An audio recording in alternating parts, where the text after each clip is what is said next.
Hi everyone, and welcome to part 2 of our clean eating module in our weight loss SmackDown. What you are watching right now is not the original recording that I made for you. While editing and uploading the videos for you this evening, I discovered that my camera glitched out the last portion of the clean eating section of your workshop. Technology is awesome when it works, and in this case, it didn't work, but never fear, I am going to just re-record the portion that was dropped, and then you will pick it right back up in the original recording. Okay, so let me preface this next session as saying that I am not a medical doctor or credentialed medical professional and cannot treat or diagnose you in any way. But for me, Lori, as a person, based on my own personal weight issues and serious illness recovery, and as a holistic practitioner, having worked with thousands of people trying to lose weight and heal their bodies, it is my experience that here's what the optimal diet from a holistic and vibrational perspective would look like. A mainly plant-based diet made of fresh or fresh frozen fruits and vegetables, staying away from all processed foods and drinks, low to no salt intake, mostly consuming foods with organically occurring salts, using very simple food combinations in the meal recipes in order to keep digestion easy. The diet would be ideally low on nuts because we all want to binge on nuts when we're cutting out processed stuff, and little to no grains depending on your digestion and physiological constitution, and definitely no gluten, as well as 100% dairy-free. It's that simple. Clean eating, keep it clean, keep it simple, and preferably nothing out of a box, bag, or can. Now in this next section, I want to take a moment here to talk about what happens when you decide to change the way you eat. Most of the time, we embark on a change in ourselves and we change our diet, and we want to see everyone around us instantly on the same level we are. Instantly eating the way we are eating and thinking the way we think. I mean, we use food as a way to make us feel connected to other people. We don't want to ever feel left out, and we don't want to be the only one in pain and suffering from cravings. We want every single person around us doing exactly what we do, eating exactly what we eat. And then many times the story goes, I can't eat fresh foods. My husband doesn't like them.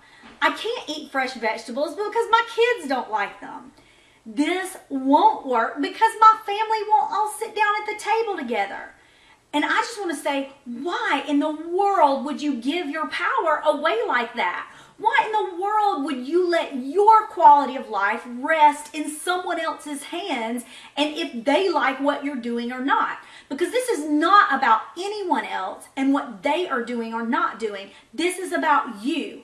Do it or don't do it. But if you don't, you will keep getting the same results you are while simultaneously fighting another battle that you created while you work hard to try to change everyone around you to mimic what you're doing.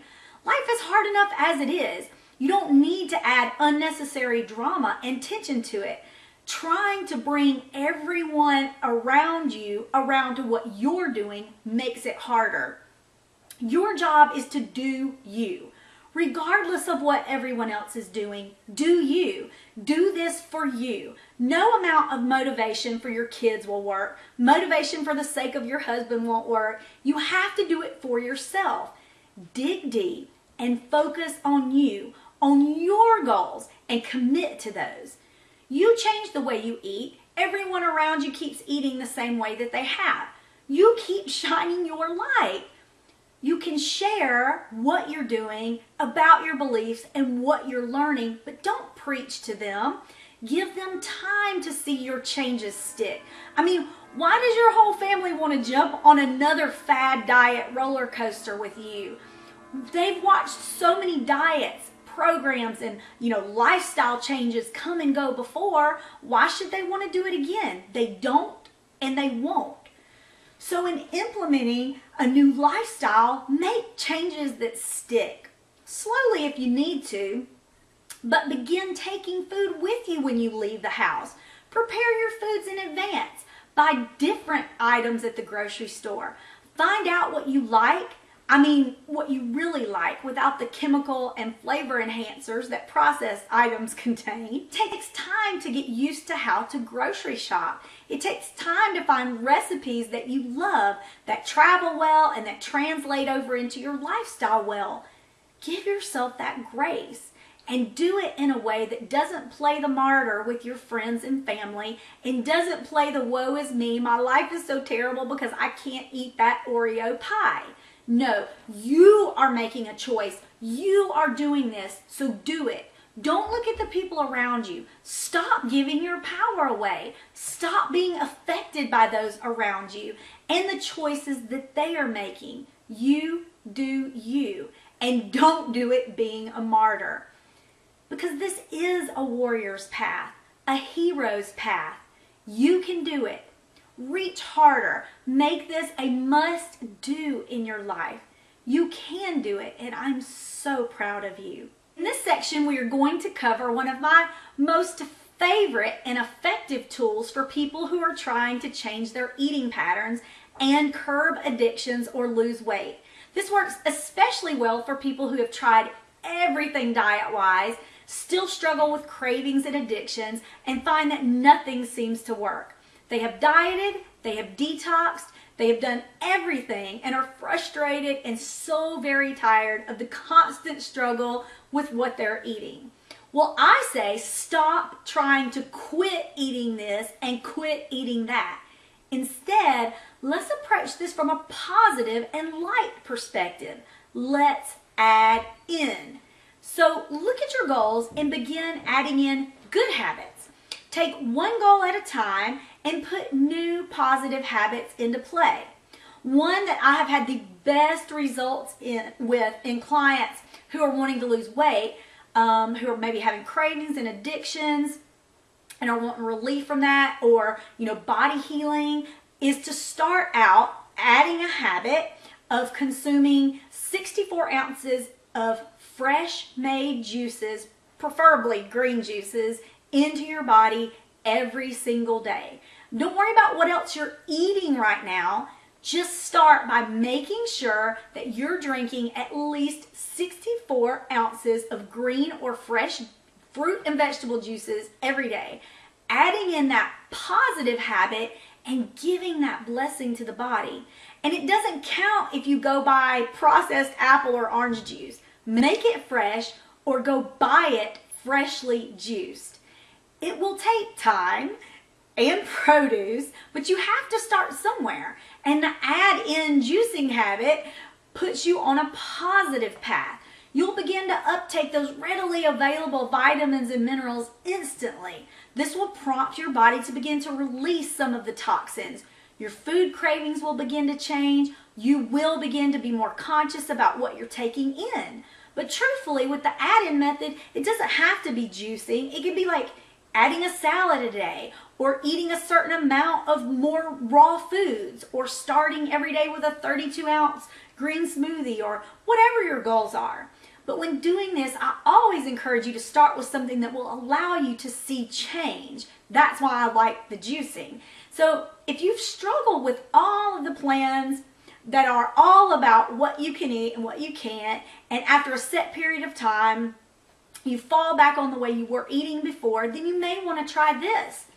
Start with adding 64 ounces minimum of fresh juice into your diet every day. When you've mastered that and are ready for the next step, then add another part, which is 32 ounces of green smoothies a day. From there, commit to eating more fruits and salads. And I will challenge you to find room for all of the greasy fast foods, candies, chips, or whatever your weakness and addictions may be. Because you're taking in so much goodness, so much of your juices and smoothies and fruits and vegetables each day that you end up releasing a lot of the lower vibrational stuff. Add in more of what you want and let what you don't want be naturally pushed out. Pay all of your attention and energy to what you're adding in. And in the beginning, if you have chips or fast food, that's okay. You're only focused on adding in anyway. Because truthfully, as far as those chips or fast foods go, you would end up eating all that stuff anyway. It is just that you would do it while beating yourself up or falling off the wagon of what you're trying to do detox or diet-wise completely. And I know it feels weird and goes totally against what we are hearing in society and in the media, but from where you are right now, give yourself permission to do exactly what you're doing today. Give yourself permission to eat like you're eating. Don't berate or shame yourself. Those low vibration emotions are more damaging than almost any foods can be. Eat what you eat while adding in what you want to see more of. Keep your goals in focus and keep moving forward towards your prize. When starting out, some people like to say, things like, until I have my quart of breakfast smoothie and my 2 quarts of juices, I won't eat anything else. And after that, I'm free to take in whatever I want. Whatever works, do you. Make it work for you. If this method doesn't work for you, then don't do it. If you need something more strict or more disciplined, then do that. But if you've tried everything else and it's not worked for you, try the adding in. Adding in positives and establishing those before making any other changes or worrying about what you're leaving out. So I know that I've given you a lot to think about and a lot to look at in today's workshop. We come back to, drink lots of water, eat clean with lots of fresh fruits and vegetables, exercise, move your body intentionally every day, take your digestive enzymes, use the best resource that you have, which is you, to determine what works for you and what doesn't. Let go of any legalistic or dogmatic belief systems that may not serve you well anymore. Don't give your power away by making your success and commitment dependent on what other people around you are doing or are not doing.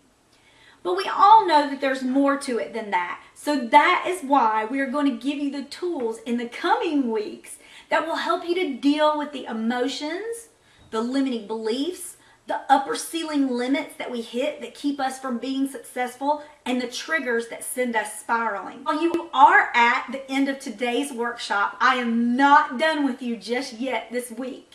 I have some bonus materials that I've created for you in order to help you dig deeper.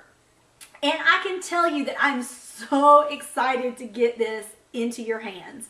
Later in the course, you will also be receiving my own family's personal recipe box, or at least a good portion of it, of clean eating to give you some ideas that may work for you and your family. I encourage you to right now stop and journal any emotions or negative thoughts or even positive ones that you had while you were going through today's workshop. Look to the future and be encouraged, my friends. You have the power to create a new life experience for yourself. So let's get on with doing that. See you in the next training.